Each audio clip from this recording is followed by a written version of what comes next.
Hello बच्चों, नमस्कार। मैं हूं अमन शर्मा और आप सभी का मैथ्स एनालिसिस में स्वागत है। आज के इस वीडियो लेक्चर में हम लोग पढ़ेंगे class 10th NCERT example number 10 को समझेंगे। प्रोबेबिलिटी चैप्टर चल रहा है, तो आइए समझे एग्जाम्पल नंबर 10 को। तो देखो क्या है, इन ए म्यूजिकल चेयर गेम। तो देखो म्यूजिकल चेयर गेम में क्या होता है, मान लो ऐसे चेयर्स लगाई गई हैं तो म्यूजिक को प्ले करेंगे, ठीक है। The person playing the music has been advised to stop playing the music at any time within 2 minutes. तो देखो क्या है, तो म्यूजिकल चेयर गेम है, जैसे आपने उसमें देखा होगा मूवी के अंदर। मूवी से आपको ज़्यादा याद रहता है तो एक एग्जांपल देते हैं मूवी से ही। माधुरी दीक्षित की मूवी थी और शायद सलमान खान थे उसमें, हाँ, हम आपके हैं कौन। तो उसमें ऐसी गेम एक सीन के अंदर है, वहाँ पे दृश्य देख सकते हो इस गेम का। तो क्या होता है, ऐसे चेयर्स लगाई हैं और म्यूज़िक बजाएंगे, ठीक है। तो देखो यहाँ पे हमें क्वेश्चन की कंडीशन के अनुसार समझना है। विद इन 2 मिनट्स, 2 मिनट के अंदर वो कभी भी म्यूज़िक को स्टॉप कर सकते हैं। देखो क्या है, मान लो ये है 0 मिनट है, अभी 0 सेकेंड हुआ है, और ये है 2 मिनट। टोटल है आपके पास 2 मिनट्स। तो 2 मिनट्स के अंदर वो म्यूज़िक को कभी भी स्टॉप कर सकते हैं, ठीक है। जैसे यहाँ 1 है, कहीं पे भी वो म्यूज़िक को स्टॉप कर सकते हैं, तो ये कंडीशन है। तो टोटल मिनट्स कितने हैं आपके पास, 2 minutes after she starts playing, ठीक है, जब गेम खेलना शुरू करेंगे।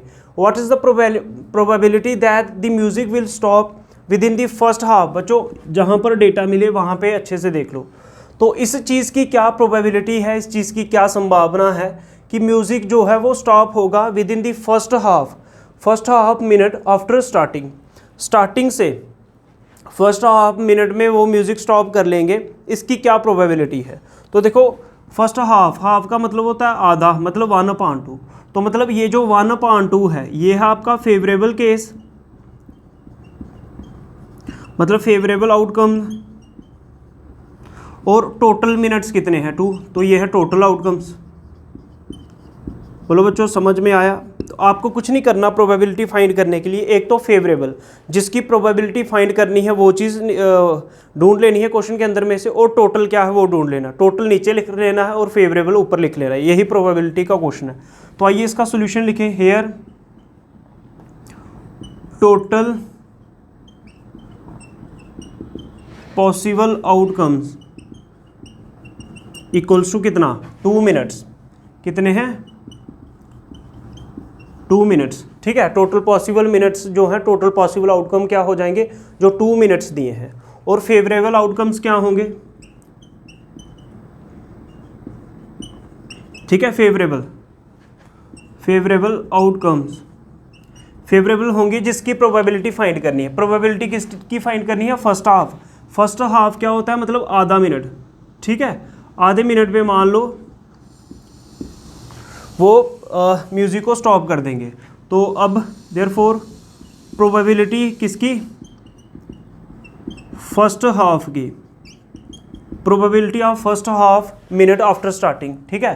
ये पूरा लिख सकते हो, probability of first half minute after starting equals to, क्या फार्मूला है बच्चों, favourable outcomes upon total possible outcomes. आपको एग्जाम के अंदर ये फार्मूला शॉर्ट में नहीं लिखना होता, पूरा लिखना होता है।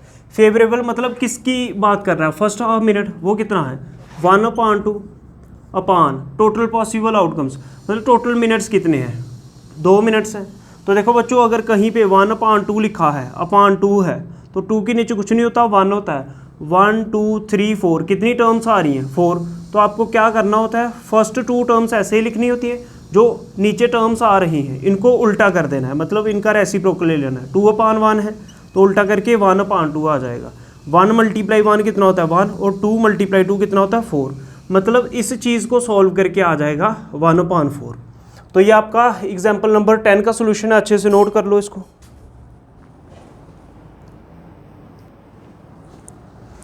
एग्जाम्पल नंबर 11 को समझते हैं बच्चों। ऐसा क्वेश्चन एक्सरसाइज में भी दिखेंगे, इसलिए हर एक एग्जाम्पल को अच्छे से समझते जाओ। तो एग्जाम्पल नंबर 11 को समझते हैं। तो देखो क्या है, a missing helicopter is reported to have crashed somewhere in the rectangular region shown in figure. तो ध्यान से देखो, एनसीईआरटी पे आपको ये कोई रेक्टेंगुलर रीजन दिया है, ठीक है, रेक्टेंगल की शेप में एक फिगर दी गई है। कह रहे हैं कि एक क्रैश, एक हेलीकॉप्टर है वो इसी रेक्टेंगुलर रीजन के अंदर कहीं पर, इसी रेक्टेंगुलर रीजन के अंदर जो है वो हेलीकॉप्टर जो है क्रैश हुआ है। यहाँ तक समझ में आया? मतलब आपको टोटल जो पॉसिबल आउटकम है वो तो मिल ही गया कि जो टोटल एरिया है ना उनके पास इतना ही है। समझ रहे हो? आगे बढ़ते हैं। What is the probability that it crashed inside the lake shown in figure.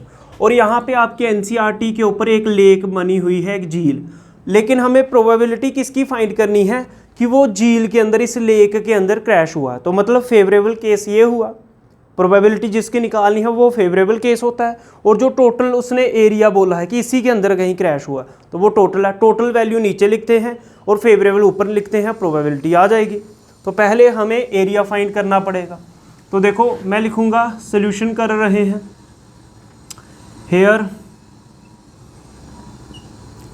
Total possible outcomes equals to, total possible outcome क्या होगी, एरिया ऑफ रेक्टेंगल। किसका एरिया? रेक्टेंगल का एरिया, ये हमारी टोटल पॉसिबल आउटकम होगी। और एरिया ऑफ रेक्टेंगल का formula होता है लेंथ इनटू ब्रेड्थ। क्या होता है area of rectangle? Length into breadth. ये जो पूरा रेक्टेंगल आपको दिख रहा है इसकी लेंथ है, ये लेंथ है 9 किलोमीटर और इसकी ब्रेड्थ है कितनी, 4.5 किलोमीटर। तो टोटल पॉसिबल आउटकम आ जाएगी आपकी कितनी, total possible outcome equals to क्या है, लेंथ मल्टीप्लाई ब्रेड्थ। तो देखो लेंथ कितनी है 9 किलोमीटर मल्टीप्लाई ब्रेड्थ कितनी है, देखो 4.5 किलोमीटर। बोलो बच्चों पता चल रहा है? तो आपको क्या करना है, 4.5 को 9 से मल्टीप्लाई करना है। समझ रहे हो? इसको मल्टीप्लाई कर लोगे इतना आएगा और एक के बाद पॉइंट लगा देना है क्योंकि एक डिजिट के बाद पॉइंट था। तो मतलब इन दोनों को मल्टीप्लाई करके आपका आएगा 40.5। और बच्चों जो एरिया होता है ना, ये जो टोटल पॉसिबल आउटकम तो हमने लिख लिया, लेकिन ये एरिया ऑफ रेक्टेंगल आ रहा है। तो एरिया हमेशा किस में आता है, स्क्वायर यूनिट में। तो किलोमीटर था आपका, यूनिट के साथ किलोमीटर था, तो एरिया के साथ किलोमीटर स्क्वायर आएगा। एरिया हमेशा स्क्वायर यूनिट में आता है। बोलो यहाँ तक पता चला? अब दूसरी चीज़ निकालते हैं, फेवरेबल केसेस, मतलब फेवरेबल आउटकम्स। फेवरेबल आउटकम क्या होगी, उसने बोला है प्रोबेबिलिटी जिसकी फाइंड करनी होगी वो फेवरेबल। वो बोलता लेक, तो हमें लेक का एरिया चाहिए, इस झील का एरिया चाहिए, equals to area of lake. अगर आप इस झील का एरिया निकाल लोगे, लेक का एरिया निकाल लोगे, आपको फेवरेबल आउटकम्स भी मिल जाएंगे। बोलो बच्चों समझ में आ रहा है? तो देखो अब एरिया ऑफ लेक निकालने के लिए मेरे को इसकी लेंथ ब्रेड्थ वगैरह कुछ चीज़ चाहिए, लेकिन मेरे पास ना ही लेंथ है ना ही ब्रेड्थ दिख रही है। ये मेरे को बच्चों खुद फाइंड करनी पड़ेगी। बोलो चल रहा है पता? यहाँ तक देखिए एक चीज़ हमने लिखी नहीं, 1 मिनट हम एनसीईआरटी से लिख लेते हैं, आप यहाँ तक नोट कीजिए। अब आगे समझो बच्चों, तो हमने ये चीज़ नोट नहीं की थी, एनसीईआरटी पे आप देख सकते हो। अब देखो अगर ये 2 किलोमीटर है, ध्यान से देखिए, ये टोटल है 4.5 किलोमीटर और यहाँ से लेके यहाँ तक है 2 किलोमीटर, मतलब 2 किलोमीटर। तो ये कितना होगा जिससे ये टोटल 4.5 किलोमीटर आ जाए। तो क्या मैं इसको 2.5 किलोमीटर लिख सकता हूँ बच्चों? यहाँ से लेके यहाँ तक ये जो इसकी चौड़ाई है, ब्रेड्थ है, देखो क्यों, क्योंकि 2.5 + 2, 2 + 2 4.5 किलोमीटर, ये पूरा 4.5 किलोमीटर था। तो देखो 4.5 किलोमीटर ही आ रहा है। यहाँ तक 2 हो गया, तो ये हमें खुद पता लगाना था, ये 2.5 है। ऐसे ही देखो बच्चों, ये 9 किलोमीटर पूरा है और यहाँ तक है 6 किलोमीटर। तो ये कितना होगा बताइए? हाँ, कितना और चाहिए 9 किलोमीटर करने के लिए? 3 किलोमीटर। तो मतलब ये जो है वो 3 किलोमीटर है। तो अब आप इसका एरिया भी फाइंड कर सकते हो। इसको लेंथ मान लो और ये ब्रेड्थ मान लो, तो ये भी रेक्टेंगल दिख रहा है, तो इसका एरिया भी आ जाएगा। क्या आ जाएगा एरिया इसका? बोलो बच्चों, लेंथ कितनी है 3 किलोमीटर और ब्रेड्थ कितनी है 2.5। इन दोनों को मल्टीप्लाई कर लो। जिस बच्चे को नहीं आता 25 × 3 करो तो कितना होता है 75 होता है। लेकिन एक के बाद पॉइंट था, तो यहाँ पे एक के बाद पॉइंट डेसिमल लगा दो, तो 7.5 किलोमीटर स्क्वायर किलोमीटर आ जाएगा। बोलो चल रहा है पता? क्योंकि एरिया है स्क्वायर यूनिट में आता है। तो फेवरेबल आउटकम्स भी आ गए। बोलो यहाँ तक पता चला आपको? हाँ जी, आगे देखते हैं फिर। अब क्या करना था, प्रोबेबिलिटी फाइंड करनी थी। प्रोबेबिलिटी किसकी, प्रोबेबिलिटी किसकी कि that it crashed inside the lake. Probability किसकी कि जो हेलीकॉप्टर है, जो helicopter crashed inside the lake, कि वो झील के अंदर क्रैश होगा, इसकी प्रोबेबिलिटी निकालो। तो यहाँ तक नोट कीजिए, हम थोड़ा सा बोर्ड को साफ कर देते हैं। तो देखो प्रोबेबिलिटी क्या आ जाएगी, वही फार्मूला होता है, favourable outcomes upon total possible outcomes. तो प्रोबेबिलिटी, ठीक है, क्या आएगी, यही चीज़ लिखनी है ऊपर से। तो फेवरेबल आउटकम्स क्या है, मतलब लेक के बारे में पूछ रहा है, तो एरिया ऑफ लेक ऊपर लिखोगे डिवाइड बाय, और टोटल पॉसिबल आउटकम क्या है, टोटल एरिया कितना था रेक्टेंगल का, तो वो था, मतलब टोटल एरिया है, एरिया ऑफ रेक्टेंगल पूरा लिखना आपको। एरिया ऑफ लेक, लेक का एरिया कितना आया 7.5 अपॉन एरिया ऑफ रेक्टेंगल कितना आया 40.5। बोलो बच्चों यहाँ तक पता चला। क्या मैं इनके डेसिमल हटा सकता हूँ, अगर मैं इनके डेसिमल हटाऊँगा यहाँ पे 1 आ जाएगा और एक डिजिट है 10, नीचे क्या है, नीचे 405 आ जाएगा और पॉइंट की जगह 1, एक डिजिट है तो 10 आ जाएगा। तो second, first, second, third, fourth, second और फोर्थ टर्म बच्चों कैंसिल हो जाती है। अब क्या बचा आपके पास 75 अपॉन 405, यहाँ तक समझ में आया। अब इनको देखो, दोनों को सेम टेबल से कैंसिल करना होता है, तो 5 से दोनों कट जाएंगे, क्योंकि लास्ट में अगर 5 या 0 आए तो 5 से कट जाते हैं। तो काटो, इसको कैंसिल करो, 5 1 जा 5, 2 बच रहा है और 5 5 5 जा 25। तो देखो इधर कितना आएगा 5 8 जा 40 और 5 1 जा 5, समझ रहे हो। तो इसको कुछ कैंसिल कर लो, यहाँ तक नोट करो, मैं थोड़ा रेज कर लेता हूँ इसको। बच्चों आगे कैंसिल करो, देखो ये 3 से आगे कटेगा, ठीक है। तो देखो 5 + 1 6 है और 8 + 1 9, तो ये अगर सम 3 का मल्टीपल आ जाए तो ये दोनों 3 से कैंसिल हो जाते हैं, ठीक है। तो मैं इनको 3 से कैंसिल कर सकता हूँ। तो 3 5 जा 15 और 3 2 जा 6 होता है, यहाँ पे 8 है, 2 बचा और 1 21 बच रहा है, तो 3 7 जा, तो इतना आ रहा है, आगे कैंसिल होता है, देखते हैं, ठीक है। 3 5 जा 15 आना था बच्चों, तो 5 अपॉन 27 ये इसका आंसर होगा। तो ये इसकी प्रोबेबिलिटी है, इसको नोट कर लो अच्छे से।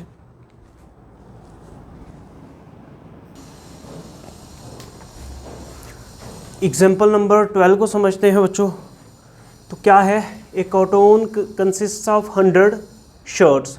तो देखो एक बॉक्स है जिसके अंदर टोटल शर्ट्स कितनी है 100, तो जो टोटल शर्ट्स होंगी वही टोटल पॉसिबल आउटकम बनेगा। तो देखो ये क्वेश्चन थोड़ा सा लंबा है, इसलिए साथ साथ में आपको इन्फॉर्मेशन लिख लेनी है। टोटल पॉसिबल आउटकम्स क्या होंगी, जो एक बॉक्स के अंदर टोटल 100 शर्ट्स हैं तो वही टोटल पॉसिबल आउटकम्स होंगे। तो ये आपने 100 लिख दिया। बोलो यहाँ तक समझ में आया। ऑफ विच 88 आर गुड, तो गुड शर्ट्स कितनी हैं, ठीक है, गुड शर्ट्स तो कितनी है 88। बोलो बच्चों पता चला, आपको साथ साथ में इंफॉर्मेशन लिख लेनी है, ठीक है। तो जो शर्ट्स गुड हैं वो कितनी है 88 are good, 8 have minor defects, तो माइनर डिफेक्ट वाली कितनी है, ठीक है। माइनर डिफेक्ट्स कितनी शर्ट्स हैं जिनको माइनर डिफेक्ट है, तो वो है 8, समझ रहे हो, ठीक है। उसके बाद 4 हैव मेजर डिफेक्ट्स, तो मेजर डिफेक्ट कितनी शर्ट्स को हैं, मेजर डिफेक्ट्स वो कितनी है, मेजर डिफेक्ट्स वाली शर्ट है 4, ठीक है। तो यहाँ पे आप एग्ज़ाम के अंदर पूरा लिख सकते हो, ठीक है। Shirts which are good, shirts which है माइनर डिफेक्ट, शर्ट्स विच है मेजर डिफेक्ट, तो आप वो पूरा लिख सकते हो। हमें सिर्फ आपको इन्फॉर्मेशन समझानी है तो लिख के देना है। बोलो चल रहा है पता, ये हमने सारा लिख लिया। अब आगे बढ़ते हैं। जिम्मी, तो जिम्मी कोई लड़का है, ये ट्रेडर, जिम्मी कोई एक व्यापारी है, ट्रेडर है। Will only accept the shirt, ये एक शर्ट को खरीदेगा कब, कौन सी शर्ट को खरीदेगा ये, विच आर गुड, जो शर्ट्स गुड हैं, जिम्मी वही शर्ट्स खरीदेगा जो गुड हैं। तो गुड शर्ट्स कितनी है 88। तो जिम्मी का केस क्या है कि ये सिर्फ गुड शर्ट्स को खरीदेगा, ठीक है। तो आगे देखते हैं, it is acceptable to Jimmy. तो देखो जिम्मी क्या है, देखो मैं एक एक पार्ट करके कर रहा हूँ, इसलिए क्या है कि जिम्मी क्या करेगा, जिम्मी कौन सी शर्ट्स को खरीदेगा जो गुड है। बट सुजेता अनदर ट्रेडर, एक और व्यापारी है, will only reject the shirts, ये शर्ट्स को रिजेक्ट कब करेंगे, विच हैव मेजर डिफेक्ट्स। तो जो दूसरा ट्रेडर है, दूसरा व्यापारी है सुजेता, तो ये क्या करेगा, ये उसी शर्ट्स को रिजेक्ट करेगा, मतलब वो शर्ट नहीं लेगा जिसको कौन सा डिफेक्ट है, मेजर डिफेक्ट है। मेजर डिफेक्ट कौन सा हो गया ये, मतलब मेजर डिफेक्ट वाली शर्ट जो है ना वो सुजेता नहीं लेगा। तो मतलब गुड शर्ट और जो जिसको थोड़ा बहुत डिफेक्ट है, माइनर डिफेक्ट, वो ये खरीद लेगा, ठीक है। यहाँ तक पता चला। आगे बढ़ते हैं। One shirt is drawn at random from the box, ठीक है। उस बॉक्स के अंदर से, उस कार्टून के अंदर से, बॉक्स के अंदर से एक शर्ट को निकालना है। What is the probability that, इस चीज़ की आने की संभावना क्या है, it is acceptable to Jimmy, Jimmy वो शर्ट खरीद लेगा। तो जिम्मी के केस में फेवरेबल केस क्या है, ठीक है, फेवरेबल केस, ठीक है। तो कब है फेवरेबल केस, जिम्मी के केस में क्या था, फेवरेबल केस है जिम्मी के केस में, ठीक है। Jimmy a trader will only accept the shirt which are good. तो ये फेवरेबल केस जिम्मी के केस में क्या है, जो शर्ट गुड्स होंगी, शर्ट्स विच आर गुड, जो शर्ट्स गुड हैं वही फेवरेबल केस बनेगा पहले पार्ट में, क्योंकि जिम्मी का केस पढ़ रहे हैं। तो गुड शर्ट्स कितनी है बच्चों, गुड शर्ट्स हैं 88। तो अब निकालो probability that it is acceptable to Jimmy, probability क्या, of shirt acceptable to Jimmy, Jimmy जो है वो ये शर्ट खरीद लेगा, इसकी प्रोबेबिलिटी क्या है। जिम्मी की कंडीशन ये है कि अगर शर्ट गुड होगी वो तभी खरीदेगा, तो गुड शर्ट्स थी 88, तो फेवरेबल केस आ जाएगा 88 upon total cases. Total cases कितना, नीचे 100 आ जाएगा बच्चों, यहाँ तक पता चला। अब आप चाहो तो इसको देखो, 2 0 है ना, तो 2 के बाद पॉइंट लगा दो, 88 आ जाएगा 0.0, तो मतलब 0.88। तो इसकी संभावना इतनी है। अब सेकंड केस को समझते हैं। फेवरेबल केस क्या है सेकंड केस में,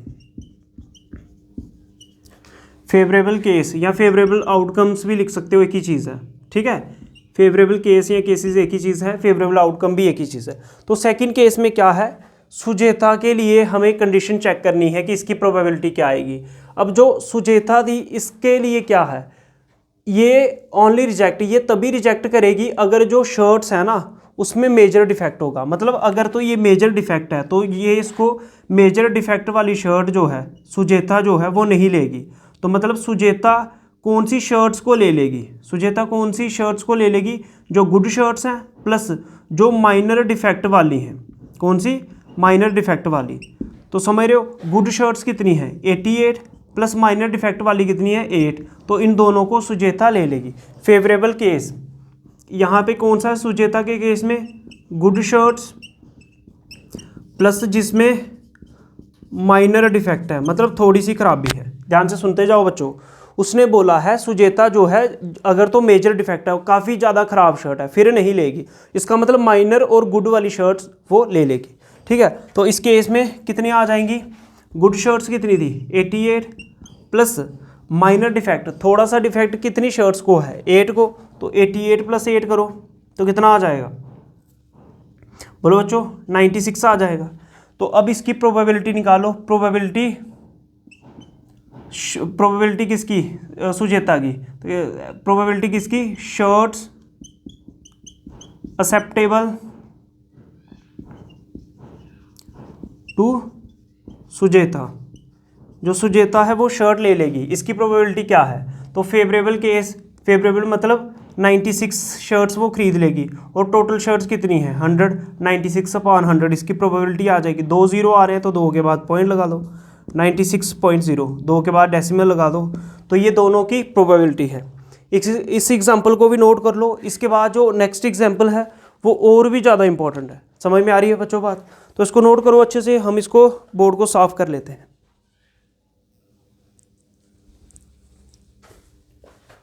एग्जाम्पल नंबर 13 को समझेंगे बच्चों। बहुत ही अच्छी एग्जाम्पल है, डाइस वाली एग्जाम्पल है, डाई जो लूडो वाली है। तो देखो एग्जाम्पल को पहले पढ़ लेते हैं, तो ध्यान से सुनिए। 2 डाइस 1 ब्लू, 2 डाइस है इस बार, ठीक है। एक ब्लू रंग की है, एक नीले रंग की है, एंड 1 ग्रे, तो 2 डाइस हैं, एक ब्लू और एक grey, are thrown at the same time, same time पे दोनों को फेंका गया, ठीक है। आगे right down all possible outcomes, सबसे पहले आपको सभी के सभी पॉसिबल आउटकम्स लिखने हैं, मतलब आपको सैंपल स्पेस लिखना है 2 डाइस का, समझ रहे हो? सैंपल स्पेस लिखना है सबसे पहले, यहाँ तक ये चीज़ बोली है इसने, तो पहले सैंपल स्पेस ही लिख लेते हैं सारा, समझ रहे हो? तो देखो सैंपल स्पेस डाइस के केस में क्या आएगा, तो सबसे पहले मैं लिखता हूँ सोल्यूशन, जितना क्वेश्चन पढ़ो इतना बना लो। तो सैंपल स्पेस ऑफ, ठीक है, sample space of 2 dice, 2 dice का सैंपल स्पेस क्या होगा, ठीक है, इस क्या होगा, क्या फार्मूला होता है, चलो फार्मूला इधर रहने दो, रफ में लिख देंगे। सैंपल स्पेस को लिखोगे एस से, और एस से सैंपल स्पेस के अंदर सारे एलिमेंट्स, सारे ऑर्डर्ड पेयर लिखने पड़ेंगे। वो कैसे लिखेंगे, ध्यान से देखिए। यहाँ पर है आपके पास डाइस 1 जो ब्लू रंग की है, और यहाँ पे है आपके पास डाइस 2 सेकंड नंबर वाली डाइस जो ग्रे रंग की है। तो क्या डाइस 1 पे क्या क्या नंबर आएगा, यहाँ 1 2 3 4 5 6, लूडो वाली जो डाइस होती है, सांप सीढ़ी वाला गेम जो खेलते थे बच्चों आप, तो उसमें 1 से लेके 6 तक यही नंबर आते थे, यही आ सकते हैं। जो ब्लू रंग की डाइस होगी यही नंबर आ सकते हैं उसके ऊपर। तो जो ग्रे रंग की है डाइस उसके ऊपर भी यही नंबर आ सकते हैं, 1 2 3 4 5 6। क्या किसी बच्चे का और कोई नंबर तो नहीं आ सकता, डाइस के ऊपर यही नंबर आते हैं बच्चों। समझ में आ रही है बात?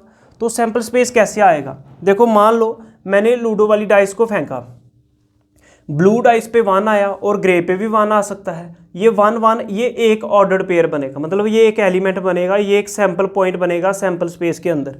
या ऐसे हो सकता है ब्लू वाली डाइस पे 1 आया लेकिन ग्रे वाली पे 2 आया, ऐसा भी हो सकता है। तो क्या हो सकता है, 1 के साथ 1 आ सकता है, 1 के साथ 2 आ सकता है, 1 के साथ 3 आ सकता है, 1 के साथ 4 आ सकता है, 1 के साथ 5 आ सकता है, और 1 के साथ 6 आ सकता है। इन सभी को वहाँ पे लिखना है। जैसे 1 के साथ ये सारे आ सकते हैं, देखो बच्चों कैसे लिखना है, 1 1 इकट्ठे आ सकते हैं, ठीक है, और 1 2 भी इकट्ठे आ सकते हैं। इसको ऑर्डर्ड पेयर बोलते हैं, एक ऑर्डर्ड पेयर, एक एलिमेंट या एक सैंपल पॉइंट। 1 के साथ 3 भी आ सकता है बच्चों, 1 के साथ 4 आ सकता है, 1 के साथ 5 आ सकता है, 1 के साथ 6 आ सकता है। क्या 1 के साथ बच्चों 7 आ सकता है? नहीं आ सकता। समझ में आ रही बात? फिर आगे 1 का केस खत्म हो गया। अब आपको इसके बाद क्या करना है, 1 का काम खत्म हो गया, अब किसका काम शुरू होगा, 2 का। क्या हो सकता है, ऐसा भी हो सकता है आपका पहले वाली डाइस पे 2 आया हो, 2 के साथ 1, 2 के साथ 2, 2 के साथ 3, 2 के साथ 4, 2 के साथ 5, 2 के साथ 6, ये भी बन सकता है। या ऐसे हो सकता है 3 के साथ 1, 3 के साथ 2, 3 के साथ 3, 3 के साथ 4, 3 के साथ 5, 3 के साथ 6। ये हम पॉसिबिलिटी बता रहे हैं कि अगर इधर 3 आया तो इधर क्या क्या आ सकता है। हो सकता है इधर 4 1, 4 2, 4 3, 4 4, 4 5, 4 6 आ जाए। या ऐसे हो सकता है 5 1, 5 2, 5 3, 5 4, 5 5, 5 6 आ जाए। या 6 1, 6 2, 6 3, 6 4, 6 5, 6 6, इनमें से कुछ भी आ सकता है। तो ये सारे के सारे ऑर्डर्ड पेयर जो हैं, एलिमेंट्स हैं, इस सैंपल स्पेस के अंदर लिखने हैं। देखो हमें पता कैसे चलता है कितने आएंगे, तो देखो जो डाइस होती है ना, डाइस में फार्मूला होता है एलिमेंट्स फाइंड करने का, 6 की पावर n। 6 का क्या मतलब कि एक डाइस के अंदर 6 ही नंबर आ सकते हैं। n मतलब कितनी डाइस फेंक रहे हो, यहाँ पर जैसे आपने 2 डाइस फेंक रहे हो तो 6 की पावर 2 हो जाएगा। 6 की पावर 2 का मतलब 6 × 6 कितना होता है, 36। तो मतलब ये जो टोटल ये एक एलिमेंट है, ऐसे 36 बनेंगे। तो मैं जल्दी से यहाँ पे लिख लेता हूँ, आप नोट कर लीजिए। तो ये मैंने सारे सैंपल स्पेस लिख दिए, इस तरह से बनाने थे, एक एक करके स्लोली बनाओ, धीरे धीरे बन जाएंगे सारे। अब आगे क्वेश्चन को पढ़ते हैं। यहाँ तक हमने क्वेश्चन को कर लिया।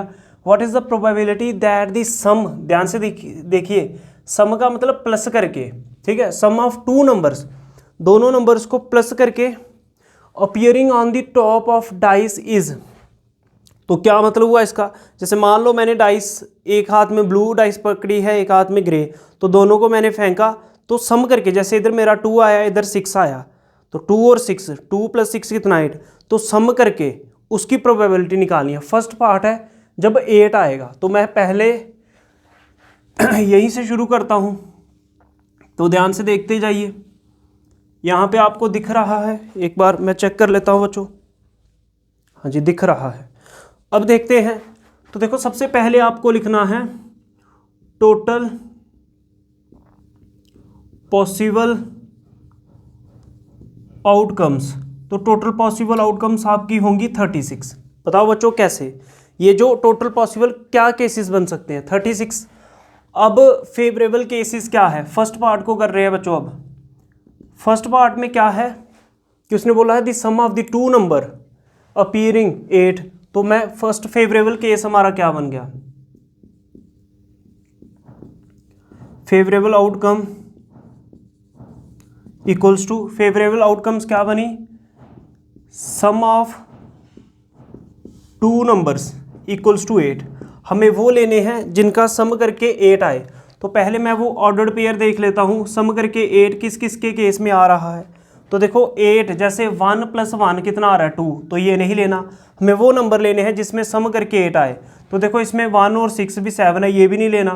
तो देखो ऐसे देखो 2 और 6, पहला नंबर ये होगा, 2 और 6 कितना होता है 8, तो पहला नंबर जो 8 बनाएगा वो होगा 2 और 6। बोलो बच्चों दिखा। फिर आगे देखो 3 + 1 4 होगा, नहीं लेना, वो नंबर लेने हैं जिसमें 8 बनेगा। तो देखो 3 और 5, 5 + 3 कितना होता है 8, तो दूसरा नंबर होगा 3, 5। फिर ऐसे ही देखो आगे बढ़ते जाओ, फिर आपको मिलेगा 4, 4 + 4 कितना होता है 8, ये नंबर भी ले लेना है। जिनका भी दो नंबर का सम 8 आए वो ले लेना है, 4 + 4 8 होता है। अब आ जाओ ऐसे आओगे 5 वाले में, 5 + 3 कितना होता है 8, तो ये ले लेना है। आपके अगर दिमाग में आ रहा है कि हम बीच वाले नंबर क्यों नहीं ले रहे, क्योंकि उनका सम 8 नहीं बनेगा। ऐसे ही अब आ जाओगे नेक्स्ट 6 वाले में, 6 + 2 कितना 8, तो 6 2 हो जाएगा। तो ये आपके फेवरेबल केसेस होंगे। फेवरेबल केसेस कौन से होंगे, सम ऑफ टू नंबर 8, जिनका सम करके 8 आए। ठीक है, समझ रहे हो। तो फेवरेबल केसेस में कितने नंबर कितने ऑर्डर्ड पेयर बने हैं, 1 2 3 4 5, तो वो 5 बन रहे हैं। ठीक है, तो सम ऑफ टू नंबर्स इज 8 लिखो। ठीक है, इक्वल्स टू 8 ऐसे दिख रहा है कि 8 केस बनेंगे, समझ रहे हो। तो हमें वो नंबर लेने थे जिनका सम करके 8 आ रहा है, वो हमने ये लिख दिए 1 2 3 4 5, वो हमारे पास 5 बन रहे हैं। तो फेवरेबल केसेस 5 बन रहे हैं। अब फाइंड करो प्रोबेबिलिटी किसकी, प्रोबेबिलिटी जब सम कितना आ रहा है, sum of two numbers is 8। ठीक है, आपको पूरा लिखना है, sum appearing on the top of dice is 8, तो हम शॉर्ट में समझाने के लिए लिख रहे हैं। तो क्या होता है फार्मूला, फेवरेबल केसेस, तो फेवरेबल केसेस कितने, कितनी बार 8 आ रहा है 5 बार, और टोटल केस कितने थे बच्चों 36, 5/36, ये आपका आंसर होगा। इसको नोट कर लो, फिर आगे पढ़ाते हैं सेकंड पार्ट को। बच्चों नेक्स्ट पार्ट को देखते हैं। नेक्स्ट पार्ट में आपको क्या करना है, जिसमें आपका सम करके 13 आए। तो देखो इनमें से कोई भी नंबर ले लो, कोई भी एलिमेंट ले लो, सम कभी 13 बन ही नहीं सकता। देखो छोटे से छोटा ले लो, 1 + 1 कितना 2, तो 13 बनेगा ही नहीं। ये ले लो 4 + 1 5, 13 बनेगा ही नहीं। इवन कि अगर हाईएस्ट नंबर भी ले लो, 6 + 6 कितना 12 होता है, तो 12 तब भी 13 नहीं बना। तो हाईएस्ट नंबर भी ले लिए दोनों, तब भी 13 नहीं बन रहा। मतलब ये सेकंड केस में बोल रहा है कि सेकंड केस में प्रोबेबिलिटी फाइंड करनी है जब 13 आएगा। तो 13 कितनी बार आएगा, इधर 0 बार आएगा। सम इज 13 कितनी बार आएगा, 0 बार। तो प्रोबेबिलिटी किसकी, जब सम 13 वाला बोल रहा है, तो 13 बार सम कितनी बार आएगा, सम 13 एक भी बार नहीं आएगा। तो फेवरेबल केस हो गया 0, और टोटल केस कितने थे 36, तो 0/36 प्रोबेबिलिटी होगी। समझ रहे हो, ये 0 ही आएगा। नेक्स्ट देखो, नेक्स्ट क्या है, लेस देन और इक्वल्स टू 12। अब वो केस लेने हैं जब सम 12 आए, इक्वल्स टू 12 और लेस देन 12, तो ये केस अच्छा है। तो थर्ड पार्ट को देखो, इसमें क्या बोल रहा है, लेस देन और इक्वल्स टू 12। वो सारे केस ले लो जिसमें 12 से कम भी सम आ रहा है और 12 के इक्वल टू भी सम आ रहा है। तो देखो 12 के इक्वल टू सम तो इधर आ रहा है 6 + 6 12 और 6 + 5 11। बाकी ये जितने भी केस बन रहे हैं पीछे बच्चों, इनमें सम कितना आ रहा है? 12 से कम आ रहा है। आप सभी फ्री बैठ के चेक कर सकते हो। और इसमें 12 आ रहा है तो मतलब 12 वाला भी लेना है और इससे कम वाले भी सारे लेने हैं। तो मतलब ये टोटल पॉसिबल आउटकम, मतलब फेवरेबल केसेस कितने बने? ये टोटल के टोटल 36 ही बन जाएंगे बच्चों। क्यों? क्योंकि 12 सम इसमें आ रहा है और जो बाकी बच में उसमें 12 में कम आ रहा है, 12 से कम आ रहा है। तो सभी के सभी केस हमें लेने पड़ेंगे। समझ में आ गई बात? ठीक है। तो अब प्रोबेबिलिटी किसकी? प्रोबेबिलिटी ये लेस देन या इक्वल्स टू 12 की। ठीक है, प्रोबेबिलिटी जब sum less than equals to 12 होगा। समझ रहे हो? तो वो कितने आ रहे हैं केस? तो ये सभी के सभी केस में 12 से कम सम आएगा, यहाँ तो बराबर आएगा। तो 36 केस टोटल थे अपान ये आ गया ऊपर फेवरेबल केस। टोटल केस कितने थे बच्चों? टोटल एलिमेंट्स थे 36, तो 36 अपान 36 कैंसिल करके 1 आ जाएगा। तो ये था एग्जाम्पल नंबर 13 का सोल्यूशन। आई होप आपको वीडियोस अच्छे लग रहे हैं, इनका सोल्यूशन समझ में आया होगा। अगर कहीं पर भी किसी भी कॉन्सेप्ट में आपको डाउट हो तो आप कमेंट सेक्शन में पूछ सकते हो। और अदरवाइज चैनल को सब्सक्राइब कर लो, वीडियो को लाइक करो, शेयर करो। जय हिंद, जय भारत, नमस्कार।